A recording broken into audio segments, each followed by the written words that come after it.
Welcome to Toppy When, the only podcast you will ever need where the W is usually important.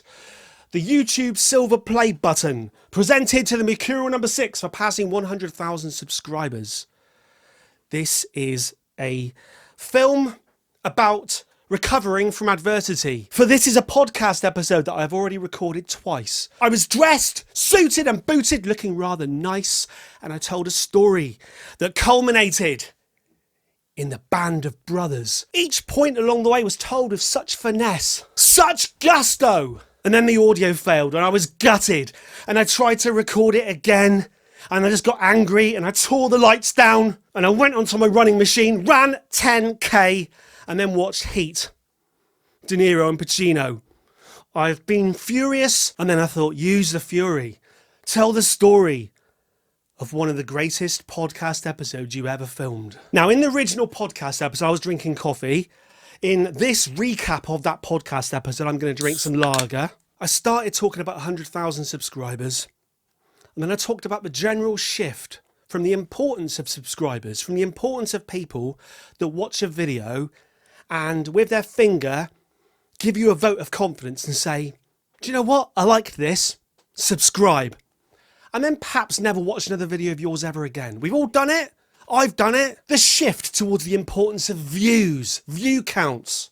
It's how many people watch the videos, not how many people subscribe to the channel. I then went on to talk about the causes of this shift. I mentioned TikTok and its subsequent effect on Instagram, which was photographs and is now a load of videos that you scroll through. And the effect on YouTube that now has YouTube Shorts. When TikTok first came along, old people like me, Generation X, looked upon it like it was a freak show. There were us content creators making what we considered works of art, like Lawrence of Arabia and Heat. Big, long, epic affairs. I make videos where I talk about music or talk over music for an hour.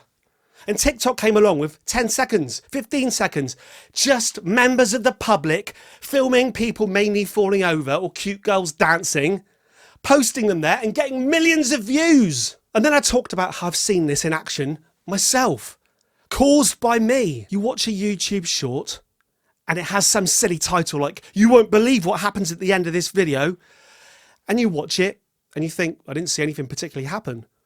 And then it goes round again because it's on a loop and you watch it again. You think, what am I supposed to be seeing? And then 20, 30 times in, you realise, hang on, this was a con. Nothing happened. Nothing extraordinary happened. I've just given them 30 views. Or you go into the comment section on one of these shorts, and while you're reading through the comments, the video's still playing. View, view, view, view. 1,000 views, 10,000 views, 100,000, 1 million views. These videos are racking up 10 million views, 20 million views, 100 million views. People like me used to frown upon it. But now it's become the norm. We've got to compete. Views is everything. This silver play button almost means nothing. And yet, it was still a goal. And it's a goal that I achieved. Now, in the original video, before I went on to talk about goals and the moving of goalposts, I spoke about the fact that when it comes to subscribers, around 50% of the people that watch my videos are not subscribed to me. Therefore, even to me, it's clear that YouTube isn't necessarily pushing my videos to my own subscribers. I've got to chase the views just like anyone else. I can't rest on my laurels. I've now filmed 161 episodes of my Discover series. I started with King Gizzard and the Lizard Wizard, Nonigan Infinity, and my latest episode was Black Midi's Hellfire. I started relatively simply, I put a record on and I told stories over the top of it. But as time went on, I put records on and I spoke about the music and I referenced the music, and the videos have always been an hour long, but I have to cut them for YouTube. And when I've been cutting them for YouTube because of the copyright situation, I've been using my audio expertise, producer expertise, to cut on the beats to keep the level of enjoyment still there. And for the last 50, 60, 70 episodes, I've been concentrating on hip hop music, which coincided with the COVID lockdown. And I think the fact that listening to hip hop is the kind of music that the people that want to listen to reactions want to listen to, and the fact that people are stuck in their homes with nothing else to do, my view count on videos like Travis Scott Rodeo or Kanye West Life of Pablo, 200,000, 250,000, almost 300,000. We're talking about videos that I make here that get 250,000 views. So it seemed like I was destined for bigger things. When I started the Mercurial Number 6 channel, I didn't know what I was doing. I was thinking about guitar reviews, guitar pedal reviews, and I just started to speak to camera about anything. Quite enjoyed it. Had 30 or so people along for the ride. If you were told that tomorrow you've got to speak to a class of 30 people about a subject, you may well get rather anxious about that. But that's what I had. I was speaking to 30. And then the audience grew. 300 subscribers. There's a nightclub, a local nightclub that I used to play in my band. And the capacity, full capacity is 300. It was a great club. The walls were painted black. You'd be on stage, sweat dripping from the ceiling. When that place was sold out, 300. That would be considered an amazing, a phenomenal night. And I had this. 300 people watching. And then the audience rose. I had 3,000 subscribers, which is the local biggest venue, like our equivalent of an arena. But 3,000 people. I'd be selling this place out. If it were for real, I'd be selling this place out. Hobby shifting towards profession. 3,000, 10,000, 50,000, 100,000. You end up shifting the goalposts. It would be great to have 10,000 subscribers. Ping. It would be great to have 50,000 subscribers. Ping. It would be great to have 100,000. Impossible, but great to have 100,000 subscribers. Ping. What now? It would be great to have 250,000 subscribers, but it's views over subscribers. COVID's ended. The lockdown's ended. And I have competition. I don't watch reaction channels. I don't really like reactions, if I'm honest. But I think I was accidentally doing something quite novel. Bringing legitimate professional audio experience into the mix. The cutting, the splicing, the lighting, the editing, the ability to present to camera. Now, I think I'm still the best at it. You've got to blow your trumpet. Everyone, we are or are going to be a band of brothers. And just like I'm blowing my trumpet, I want you to all realise that I'm going to blow your trumpets. That didn't come out right, a little bit, not sexually. I'm going to encourage you all to blow your trumpets. We're all going to collectively blow trumpets. There's still something here. I get comments every couple of days saying to me, thank you for listening to this album. I love this album, and watching you listen to it and comment about it has made me love it even more. It's like having a friend in the room. And although I didn't know quite what I was starting this channel for in the early days, what I've come to realise, especially this year, is that this is a place for friends. I wish I'd had something like this when I was a teenager. A place to talk about music and someone to share it with. And that's why I'm finally considering the idea of putting a paywall up. What I was talking about earlier was these videos I make with the audio editing and the video editing and the lighting and the time it takes me. These videos all cost me thousands, 161 times, but I've never made a penny. I've never asked for a penny. But when I look at the competition, my direct competition, they've all put paywalls up. They're all charging, and all credit to them. I feel like if you can't beat society, join society. And although I felt kind of guilty in the early days, especially, I would never have even suggested this. I'm not even sure I'm going to do it now, but like I say, hobby to professional. The idea of charging for this, for a hobby, but this is more than a hobby. When you get good at something, not everyone will agree you're good at it. Not everyone will agree you're good at it.